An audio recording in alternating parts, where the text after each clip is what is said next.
Hello and welcome to Deep in Pact, a proud member of the Duff Network where we dive deep into Wildbow's most work 5 years on. Coming up next is Elliot Diebold. And that was Ruben Morehouse. And we are back to talk about Null 9.2, which opens with Blake kind of reeling from the revelation that Rose was a big old faker, pants on fire, liar, liar this whole time. And he basically is trying to figure out what happened and why it happened. Yeah, and I feel like I say this fairly often, but I really love how this opens. Because, if you're binging the story, you would immediately jump from the reveal to Blake processing it. Yeah. But if you're reading it at a slower pace like us, the first line just being, like, she fucked it up on purpose, immediately brings us back into, like, oh yeah, fuck, that's all right. Like, yeah, there's a real skill to that, to kind of mastering the art of having it work for both the binging readers and the chapter by chapter readers. Yeah, I imagine that's a really tough line to walk but it seems as like, an author. Wildbow presumably has had a lot of practice at it, and it shows. Yeah. And so the reaction to this is Blake kind of going through and recontextualizing things, like the little clues that hinted towards this, which is nice, Blake, so we don't have to go back and find them ourselves. Yeah. One he doesn't bring up that has always bothered me was right after the ritual when Rose was always like, oh, I don't feel like it worked. It didn't work. I can't do magic, but also I can't lie. I felt like it didn't work, but also this part of it definitely did work. Yeah, and like, Blake and I, ever since then, have just sort of been like, yeah, that is really weird. I wonder what it was, but just believed her. And like, I always assumed Granny Rose had done something, and then... Yeah, now, it's just funny. Like, he doesn't bring that one up, but that's always the moment for me where I've been like, this is weird, but I never assumed it was her. I assumed it was everyone else. Actually, I remember there was some confusion back at that point about what it means for practitioners to not be able to lie. Like, we kind of thought that they had a bit of a... Because at the start, we were confused thinking there was like a Maggie Holt-style effect where they actually physically couldn't lie, right? Maybe that comes from Rose not understanding it and trying to play along and us kind of believing her. And then, I don't know, I have to go back to check that because this is just kind of occurring to me now, but I wonder if that's there. I kind of feel like it might be. Maybe. Anywho, I agree that's very suspicious. But Blake's reaction to this, which is honestly a very level-headed reaction, and one that I didn't think of until he kind of thought of it, is... he thinks that this is another symptom of this place trying to grind him down. Like, showing him the things that are happening, yes, but specifically that are happening and that will kind of drive him to be motivated by anger, I suspect. Yeah, I don't know. Like, that seems like an especially specific, dedicated, high-effort fuck you from the Drains, whereas the rest of it just seems to be much more... This place is just generally shit. Like, it's kind of a universal grind down. Whereas, like, even things like the Blackfish that we'll get to later are less specific or personal. It's like, obviously the Blackfish is very personal, but in a kind of way that suits everyone. So unless everyone gets these kind of visions, I almost think this might be at least a little bit, what the elder sister was saying about how Blake just instantly assumes the universe is against him. And he's often right. Like, there's a reason he feels that way. But at the least, I think this is the Drains piggybacking off some sort of connection that still exists. Like, I don't think this is a complete fabrication of the Drains. Maybe I'm just being optimistic, but I believe it's piggybacking off something and, like, he's focusing on the wrong part. Yeah, maybe. I kind of get what you're saying, that it does feel very targeted, but also, like, it feels like, for example, when he has his future vision later in the chapter, that does feel targeted to him. Not as targeted, but still kind of specifically taps into things that will unsettle him. Yeah, I get that. It just feels more passive. Like, this is the Drains going out of its way to show him specific things. I don't know, it just feels so much more active than... Yeah, I'd say most of the Drains is kind of just passively just wearing you down just by existing. Yeah. Now, like, the dreams do that. Like, it's just bad dreams. I can see that being part of the Drains. Yeah, I guess so. And we don't really know. But regardless of whether it is out to get him or not, I think it is good for Blake to see it as it being out to get him, because it helps him kind of compartmentalize it a bit, I suppose. Kind of say, yes, this is bad, but I can't get too wrapped up in it. I need to kind of keep perspective and keep sticking to my goals. Yeah. I Which I mean, think is good. yeah, it is. But that's the thing about this place. It's just, I mean, it wears you down. Yeah. So Blake manages to kind of pull his head together a bit and continues on his way, kind of inching across pipes, gutters, ledges, bridges, etc. Yeah. Yeah, I mean, the short version of navigating the landscape of the drains seems to be it's always the worst. It sucks. Yeah, I don't know. I find it a bit hard to visualize it, right? Like, in my head, I have this picture of, like, all these pipes and gutters and bridges and whatever, all kind of crisscrossing across, like, a big void / ravine kind of thing. But it kind of gives me these pictures of, like, Hogwarts staircases, right? Like, just kind of endless interlocking staircases of drains and ledges and stuff. And I kind of wonder how intentional it is that I can't picture it clearly in my head, because it kind of adds to the kind of Lovecraftian horror of this being a kind of sentient hellscape, I guess. But also it's obviously very dark and Blake doesn't have a clear picture of it. So I'm kind of like, it's hard to keep it straight in my head, but I think that adds to the idea of, okay, you're one wrong step always from falling into the void forever. Yeah, I mean, it would totally be on point for this place for it to physically not make sense in 3D space. Yeah. I mean, I've just sort of been picturing, like, the mutant cities under New York from Futurama. Yeah, that's a good comparison. I like it. Or I mentioned in the live reads the sewers from Are Real Monsters. I mean, I think that partially might be my mind protecting me because both of those are nice cartoons. So it's like my mind is seeking shelter and sort of putting it all through that lens for me. Yeah, interesting. Yeah, I can see that.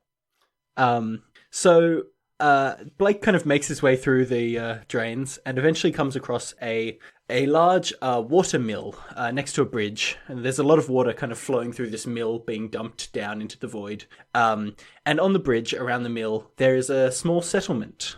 I was simultaneously so optimistic and terrified at, like, seeing a group of settlement, a settlement. I was just like, this is either going to go fantastically or poorly. Yeah. And Blake kind of walks through the settlement and he's kind of looking at the ramshackle accommodations and he kind of puts them on blast, thinking about how he was able to build better structures than this when he was homeless, which I don't know if that's necessary, Blake. Yeah, I mean, it certainly puts the whole thing in perspective, but, like, I honestly think he puts the people more on blast than their accommodations. Like, because, we learn a lot more about how the drains works long term here, and wounds don't heal, but they also don't kill you, so you're just left, like, looking more monstrous. Yeah.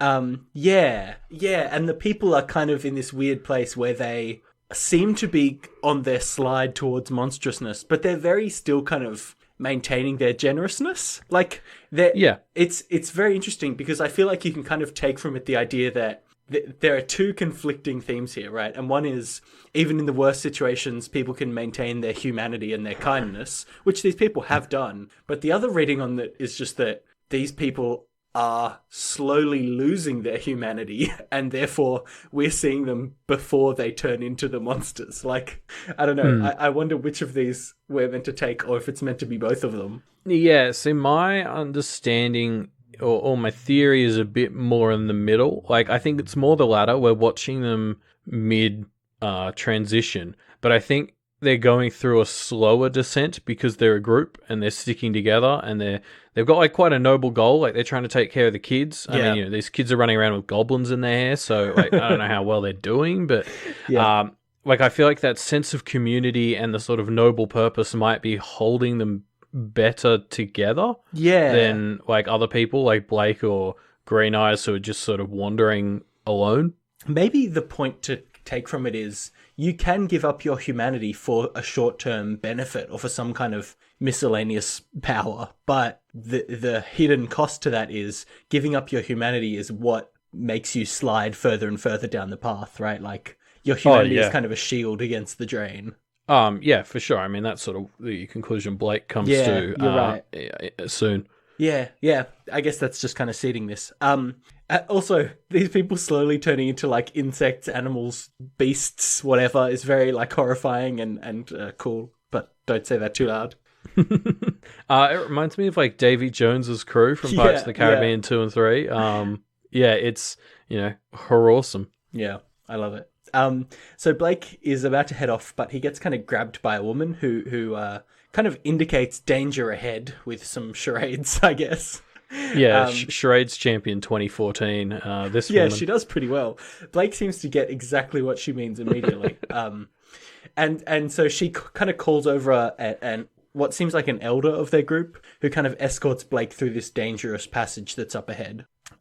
I want to read out the line when Blake looks at this person because I think it's awesome. He thinks, a man, bald. I couldn't see what was wrong with him. It maybe said a lot that I had to define people in this place by how screwed up they were, which I think very much says a lot about the mindset that Blake has been put into. I mean, look, he doesn't know any names or whatever, so he's got to find something unique to latch onto. So, I don't know, maybe it's saying more about the drains that it creates all these unique things on people that are easy to latch onto, but... And kind of define their identity by these things. Yeah, I mean, everyone doing that certainly doesn't help, I imagine. Yeah. But, I mean, you know, Blake continues for the rest of the chapter to refer to him as, like, the bald man. Yeah. And it's unclear, like, there's no specifics on whether it's just Blake noticed something wrong with him and decided not to say anything, or if, you know, this guy doesn't have any oddities to his physical form. And I mean, you know, the former would actually be nicer, but I have a feeling it's probably the latter. It could be. So the bald man leads Blake through this kind of corridor thing along a dangerous path, and eventually they make their way past what the woman was referring to, which is a giant sleeping goblin that they don't want to wake up for fear it will kind of attack them and eat some of them. Eventually, the bald man leads Blake far enough away that they get to a corridor and feel like they can kind of have a brief, hushed conversation. Yeah, and I like the way this conversation opens with the whole three choices thing. You know, and then Blake suggests that there's a fourth choice. I could just start getting other people. Yeah, and you know, the bald guy threatens to throw him off if he thinks he can actually do that, and it adds a sort of tenseness to the rest of the conversation because Blake's always worried now if he says the wrong thing, this dude's just gonna push him. Yeah, but I like the glimpse of these people that we get through this conversation, right? Because we see that they're good. Like, the revelations here are that they're taking care of these miscellaneous lost children that aren't theirs, which is obviously a very good thing to do. In addition, the man seems very willing to, like, attack Blake if he threatens to put their group at risk. Like, they're clearly quite a good group of people. Yeah, I mean, they're more cohesive than, like, any group from The Walking Dead that I saw. But, yeah, I mean, we also get a really interesting look into how people who, you know, aren't going toe-to-toe with demons and fairy can end up here. Like, apparently this storm... the theory is that this storm just wrecked the place that they're from so much that they lost all their connections to the world. Yeah. Like, I guess this is, you know, if there's, like, a typhoon and bodies aren't found, maybe we're meant to assume some of them ended up in the drains, which is... terrifying, and also explains, you know, how it's not just full of, you know, Blakes and Maggies and you know, a bunch of rookie practitioners. Yeah. It does add an extra bit of horrifyingness and maybe slightly weight towards the point that practitioners have a nice, useful role to serve in kind of maintaining the magical world so that stuff like this doesn't happen to the innocents. But I don't know. Maybe. So the other thing this bald man tells Blake about is a witch. The only other kind of practitioner type that he knows of down here. Kind of tells him where she lives, and Blake kind of sets this as his goal and decides to take a rest and then head on to meet the witch. Yeah, I'm sure she's real nice. Yeah, I mean, the last witch we saw was Crone Mara, right? So we'll see. Yeah. And yeah, it's up throughout this conversation and a little bit further on in the chapter, we're really starting to understand the mechanics of the drains. You don't need to eat, drink, or sleep, but not doing so will make you weak. Or you can give up those aspects of yourself, give up the need to eat, but that makes you slightly less human. And this is so cool because, like, it's so much scarier when it's a choice. Oh, yeah. Right? Like, it's not that this place has taken that thing away from you. It's that it's just torturing you with it until you decide to do it and, like, feel shit about it. Yeah. And it kind of makes the monsters scarier too that we see because they're not people who had things taken from them. They're people who gave up, and like that somehow makes it worse. Yeah, I think it kind of shows that the monsters are the people who are a bit less in touch with their humanity or kind of more ruthless, right? People who are willing to make that choice for their benefit will just become monsters naturally over time. Yeah. But on the whole, it seems like a good system. You know, you can pick, I don't want to be able to eat anymore. I don't want to have to eat anymore. And you get maybe like a cool power in exchange. It's cool. Worth it. I'd do that. Yeah. Well, I mean, and that's the thing, right? Is like, It's in other tempting, situations, like the ability to never have to sleep and to not have to eat, like I'd probably take that. Like that's a superpower in other like places. Yeah. But here it's this like awful monkey's paw temptation, like sacrificing your actual humanity. Yeah, it's great. Yeah, because it is so tempting. Like, even without the possibility of getting some cool kind of power in exchange, giving up the ability to have to sleep or to eat, like, on the surface, those are very tempting things, especially in this situation. Yeah, especially here. Yeah. Yeah. So we jump forward in time a few months, and Blake has changed. He has become more focused on his anger driving him, and also he has wings, bat wings. So Bat Blake kind of flies around feasting on aggressive creatures that he finds and plots for his escape. Man, this was so bonkers to read. Like my what the fuck per minute ratio was off the charts. Yeah. First the reveal he's been here for months, then the reveal he has wings. Yep. And then, towards the end we get the reveal that he's like sleeping with green eyes was the implication. Yeah. And so that way, that's really the point where you're like, okay, so this just isn't Blake anymore. Yeah. By that point, you're sort of like, this isn't really Blake. And then you say that and you're like, yep, okay, 100%. Yeah, he has that line where he says, Blake Thorburn was given up long ago or something. Yeah, it's horrifying. And I can't remember if I thought this was true or not, but it is easy to imagine when Blake kind of later wakes up and realizes that this is a vision of the future, like, it's very easy to see this is totally what will happen. Like, there's no doubt in my mind that if Blake stays in the drains long enough, this is what will happen to him. Yeah, I would tend to agree. Even based on what we see throughout the rest of this chapter.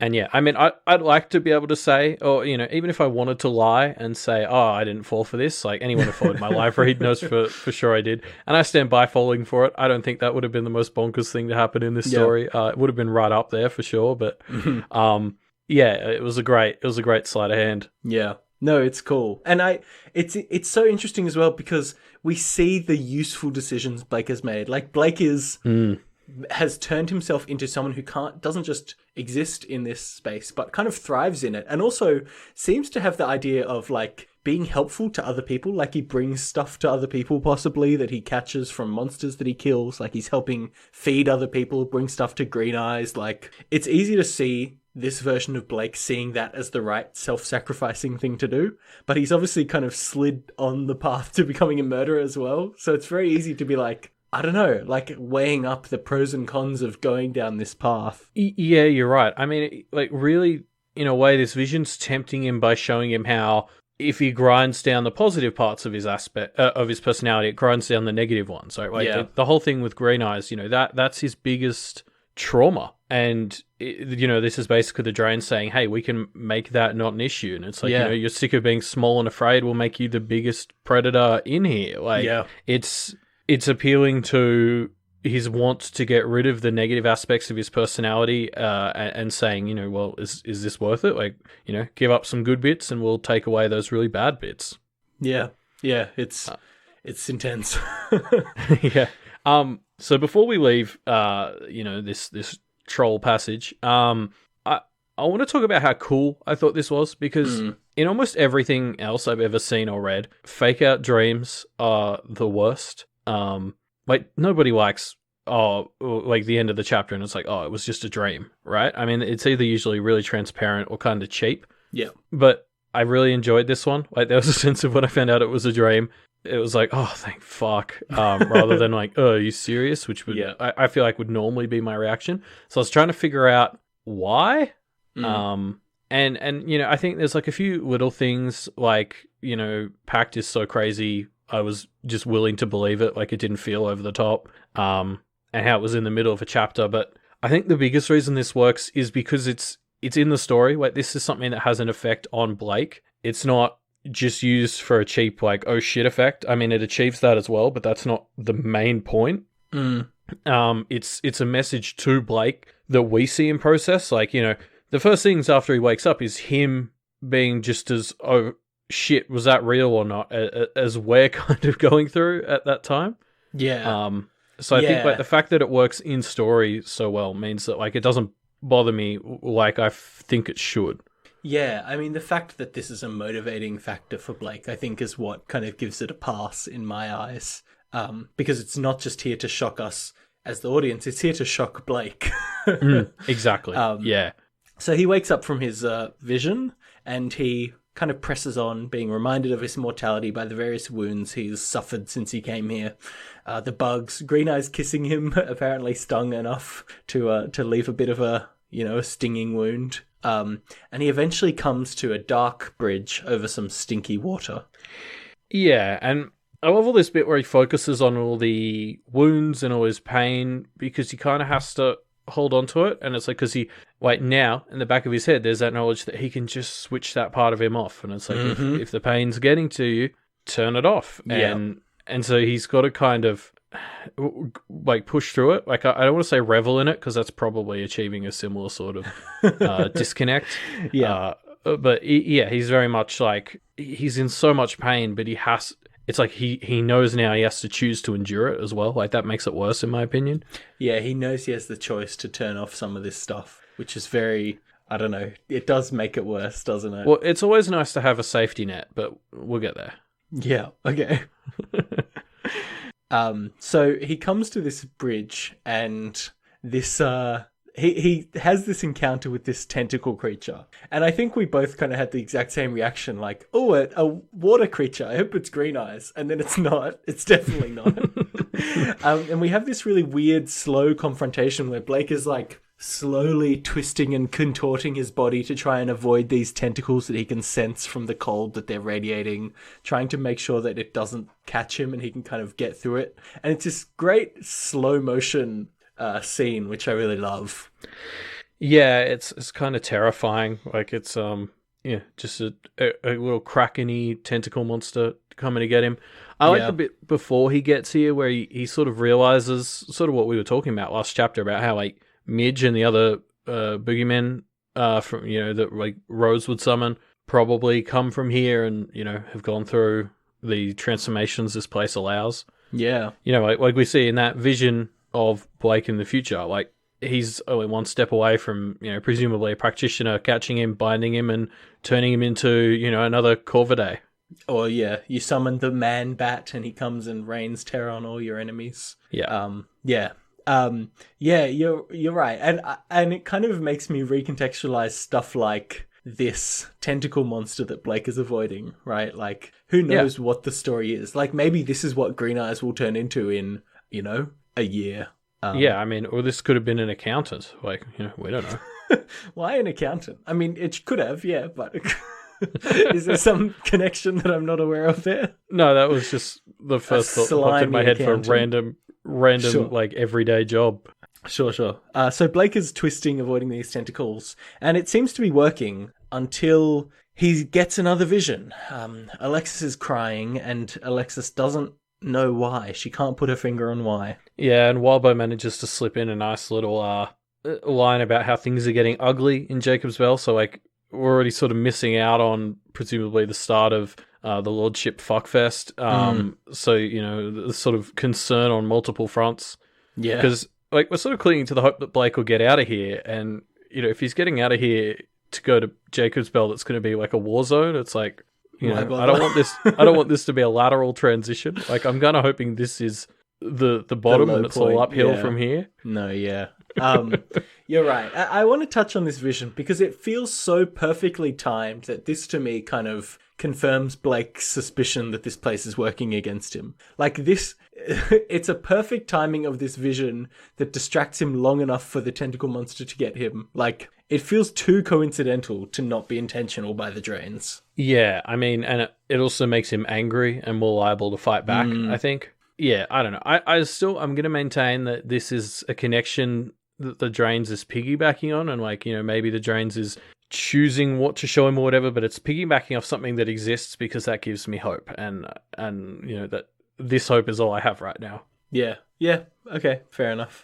So Blake kind of continues to struggle against the tentacle beast. It's found him. He was distracted by the vision long enough for it to find the plank of wood and then kind of find him.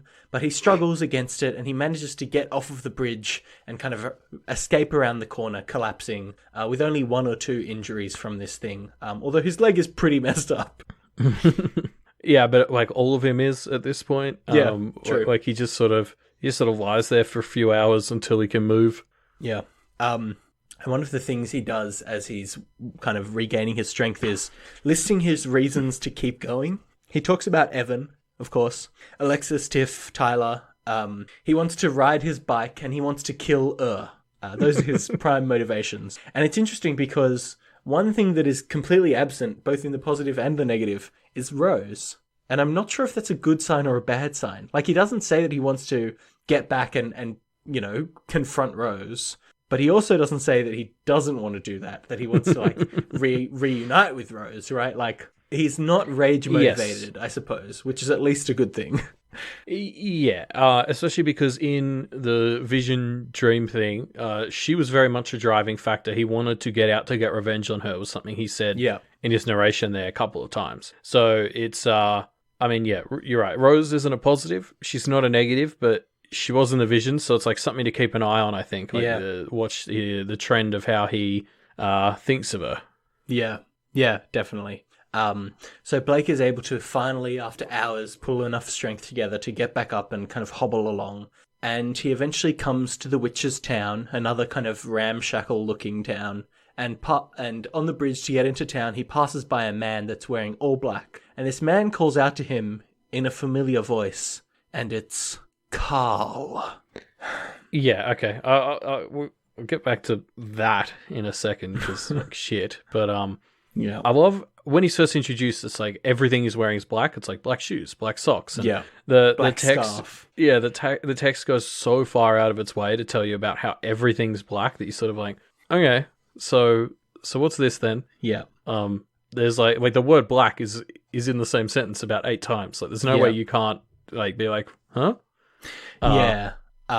It's great, isn't it? Because we're being introduced to a character that Blake clearly knows, and it's a familiar voice. And as soon as Blake thinks it was a familiar voice, you're immediately like, well, who could it be, right? Yeah, you're searching through your own internal catalog of characters to be like, who could this be? And eventually Blake says the name Carl, and we think, well, that's nobody that we know. Wait, so then who is it? And of course, immediately there's only one person that it really could be, right?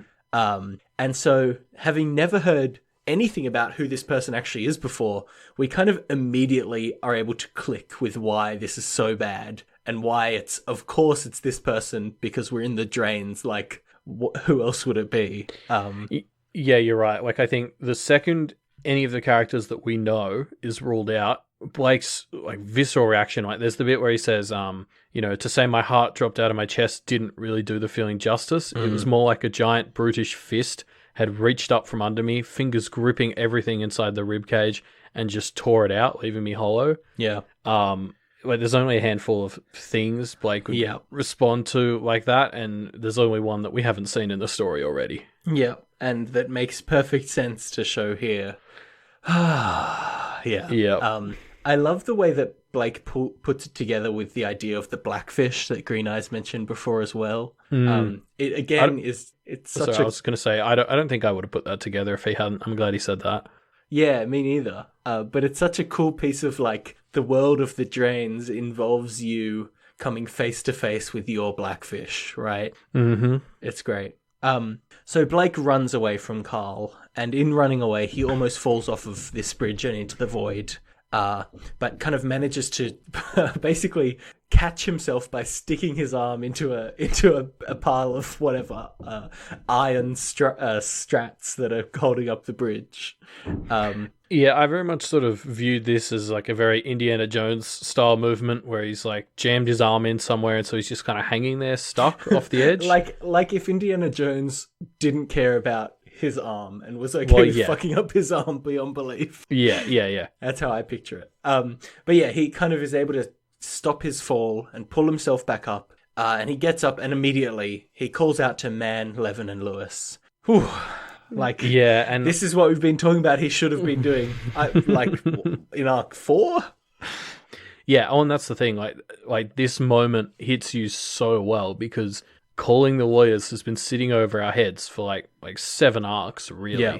And Blake has refused to do it at times where you could argue he pretty objectively should have. Yeah, almost. totally. And so, like, you know, this is something that's just sort of been building up in our subconscious, like, call the lawyers. And then so to see him do it, you finally, like, it really hits you that it's like, okay, he is, like, broken. Like, he's... Yeah, I love the concept of not calling the lawyers has been a key point for him through this entire story. But the drains got him there. The drains sapped him down enough that he broke this key thing that he was never really going to break. I love it. And the reason that hits us so hard is because he has refused to do it for so long. Yeah. So Blake says, "Let me help my friends," I said. "You win. This place wins. Just let me help them and you can have me after that. A deal with the devil." "No," was the reply. "Too late." Oh, ruh-roh. So there are a few options of what this means, right? Blake is maybe worth so little that they don't even want him, or to kind of get him back into the position of power in the Thorburn line, it's, you know, not worth enough effort. Or what I think might be the worst possible option, Rose might have already taken the deal.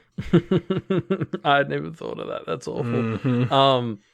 Yeah, I mean, but like coming back to Blake's perspective, like as we sort of just mentioned, like the lawyers have always been a tiny bit of a safety net. Like one he's almost not even really planned to use, but I think in the back of his mind and ours as readers has always been like, oh well, you know, if it gets real bad, you can call the lawyers.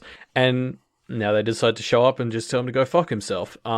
Which was interesting to me actually, because last time he tried to call the lawyers, it didn't work, right? Like Rose was the one who had to do it even before she properly took his place. Yep. So, like, part of me almost wants to believe the lawyers didn't even come and this is just the drains fucking with him. I mean, it kind of has the same effect. Like, if the lawyers just hadn't come. Yeah, true. Same problem, right? I guess this is more disheartening. Yeah, and I mean, maybe that, like, actually, I can picture Man Levin and Lewis, like, sending Mrs. Lewis to just be like, "No, go fuck yourself. You had your chance." No way, Jose. just to prove a point. But it's very much like we're ending this chapter with this sense of like utter hopelessness. Like this is the end, or this is the bottom, right? Like it's all uphill from here, right? Well, Please? hopefully. Yeah. And what a powerful like setup as well, right? Like this kind of does establish Blake has literally nothing left. Like, this is the thing that he has always had in his back pocket, just in case. He's completely alone. Exactly. Like, we're entering 9.3 with Blake having nothing. Yeah. All right. And that's how 9.2 ends. I'm sure it's all uphill from here. It has to be, right? Actually, no. Yeah, sure. Why not? It's a great chapter, though. I love it. I really have found myself enjoying this arc so much. The concept of the drains and how it perfectly plays into Blake and his kind of struggles to hold on to his different aspects of his morality and humanity is so perfect. Yeah. This conceptually, this is so great. Like watching after we just watched Mags do a much more light version of this in Arc 8, try to sort of find herself. You know, now we're seeing the big boy version, I guess. Yeah. But that's the end of our chapter. But of course, at the end of each chapter, we want to bring a little special something on the side for you guys. And Elliot, do you want to talk about this week's one? Yeah, so we're going to do another Monster Corner, because it's been a while since we did one, I think. Yeah, we haven't had many new monsters lately, but... No, or Wildbow's been completely creating them, and there hasn't been any ties that we've noticed to other things. So I want to talk about gargoyles for our Monster Corner this week, because that's more or less what Blake turned into from the looks of it, in his vision. And he also kind of runs into one beforehand. It's like a neat little bit of foreshadowing we skipped over before. But yeah, so I decided to do some research on gargoyles to see what I could pull up. And the first interesting thing I found was like the concept of a gargoyle as a like species or race of monster actually only like came about in 1972. They're very recent. They were from a movie called Gargoyles, and it doesn't look like it's aged well. But like I assumed that as a concept they would go back a lot longer. Surely they go back further than that. So like gargoyles, like the statues that are on buildings, like they're an architectural thing. Those have been around for thousands of years. Like they act as water spouts. That was something I didn't know. This is just a little architecture lesson now. Okay, yeah. But the whole thing of making them like look like animals and particularly monsters has been around for a while. Like the ancient Egyptians and Greeks used lions. There are lots of other ones. And then in medieval Europe, that was when they started doing like chimeric ones or like weird hybrids. And Notre Dame in particular had its sort of bat crossed with a dragon type design that became quite popular. And then those were the sorts of gargoyles that were used to influence like the race that was in the movie and then D&D and stuff. But so they existed architecturally since like Notre Dame, let's say, but they weren't actually like treated as they had some kind of like Toy Story-esque sentience, or there was no monster version of it until recently. So there were concepts of like gargoyles coming to life in sort of the same way as like golems. Like people would imbue gargoyles to like defend somewhere, or mostly they were like possessed by demons for some reason. And that sort of makes sense if you've got all your big buildings covered in like scary looking monsters for some reason, which like I don't know why everyone picked scary looking monsters, but whatever. The idea of them being protectors or demonic possessions or whatever kind of makes sense. But yeah, it wasn't really until that 1972 movie and D&D introduced them in 1974 into its whole thing.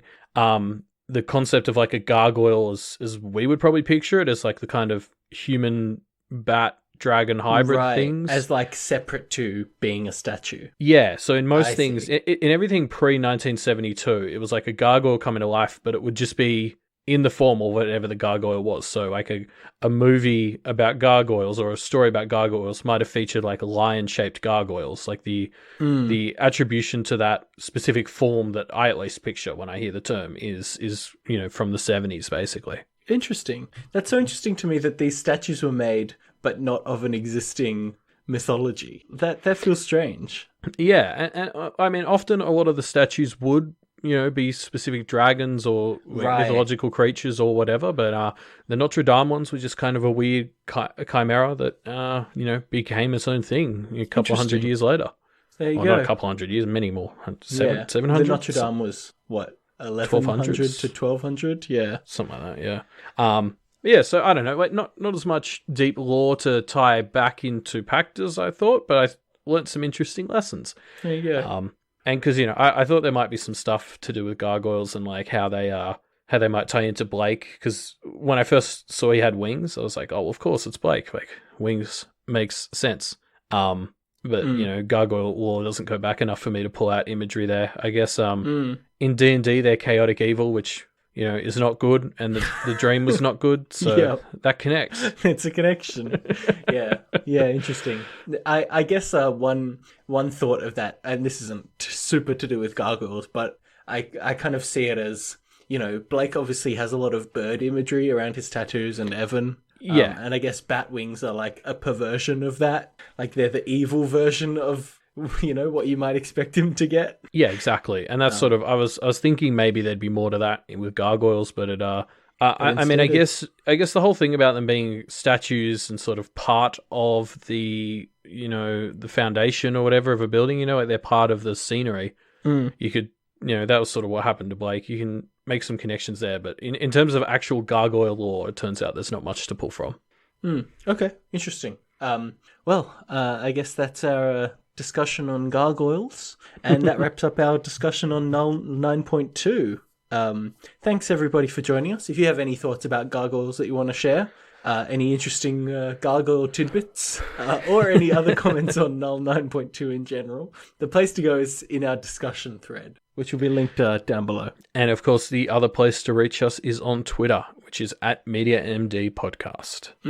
Speaking of MediaMD Podcast, I think we already did this announcement, but let's do it again. MediaMD, our other show, which we've done for 3 years now, has just joined the Doof Media Network. So we'll be bringing you some great shows on Doof, and we might be doing some interesting community things with the show as well. So if you want to check that show out, go to doofmedia.com and you'll see the latest episode there now. Yes, and as well, Doof, which now includes MediaMD and Deep Impact and all the others like Vow to View and We've Got Ward, are supported by the patrons, patreon.com/doofmedia. Yes. And, as we start to engage MediaMD a bit more with the community, that'll probably largely be going through Patreon first. So that's your way to get in on the ground floor. Yeah, definitely. A lot of stuff that we'll be doing, not all of it, but a fair amount of it, we'll be giving bonus content and doing all kinds of cool things for patrons. So if you want to make sure you get all of that, back the Patreon and come check out the Discord and hang out with us. Speaking of Patreon, if you want to, you should definitely also support Wildbow's Patreon, which is patreon.com/wildbow. He's the one that comes up with all this cool stuff that we get to talk about. So throw him some dollars and he can keep making cool stuff. Yeah, if you don't, donate You'll to turn into a Wildbow. gargoyle, yeah. Well, I was going to say, you won't be firming your connections to Wildbow and you'll fall into the drains, and nobody wants that. Too. And then so you yeah, turn so into a gargoyle. well, yeah, exactly. So and nobody wants to be a gargoyle. I mean, they don't even have interesting lore dating back hundreds of years. Pick a more interesting monster, like fairy. I don't know if that's better. We'll see you all on Friday, the 2nd of August, for 9.3. See you then.